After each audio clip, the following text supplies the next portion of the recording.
Bonjour frères et sœurs, j'espère que vous allez bien. Moi c'est le prophète Adonai. Une femme a une date de péremption. Selon le scientifique, à 30 ans, sa fertilité commencera à diminuer.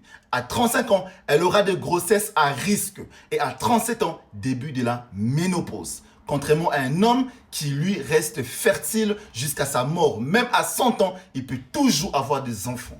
Or, sans la procréation, la femme ne sert à rien, car le but d'une relation, ce n'est pas d'avoir de rapports sexuels avec une personne et ensuite mourir, mais c'est de construire une famille en ayant des enfants. Dieu a permis tout ceci pour que la femme ne donne pas son corps comme une prostituée durant sa jeunesse, mais qu'elle soit très sérieuse en se préservant, car ses erreurs la rattraperont dans le futur et l'humanité dépend d'elle. C'est pourquoi la femme a été créée avec une capacité de vivre sans les sexes, chose qui est impossible à l'homme. Et l'homme a été créé avec une capacité de vivre sans le mariage, chose qui est impossible à une femme. Car étant un être émotionnel, elle a besoin de ressentir des émotions pour être épanouie.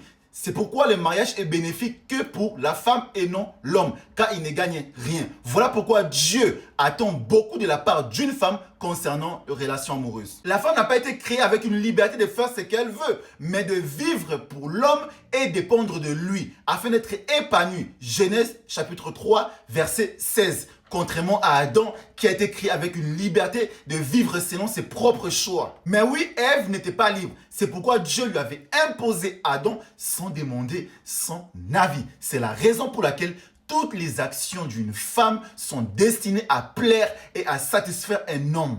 C'est pourquoi Ève n'était venue qu'au moment où Adam avait éprouvé la solitude. Car avant cela, Dieu ne trouvait pas important de la créer. Car elle ne servait à rien si l'homme n'en avait pas besoin. Donc, les mouvements féministes n'est qu'un mensonge. La liberté des femmes n'est qu'un mensonge. Car elles ont été créées pour vivre pour nous. Regardez, lorsqu'elles vont chez la coiffeuse, c'est pour nous plaire. Lorsqu'elles apprennent à cuisiner, c'est pour nous satisfaire. Lorsqu'elle se maquille, c'est pour nous plaire. Lorsqu'elle s'habille, c'est pour nous plaire. Lorsqu'elle veut devenir des femmes carriéristes, c'est pour plaire à un homme riche. Lorsqu'elles vont faire du sport, c'est pour nous satisfaire. Lorsqu'elles veulent des enfants, c'est pour nous satisfaire. Et même lorsqu'elles nous trompent, c'est pour aller satisfaire un autre homme. Les femmes vivent pour nous.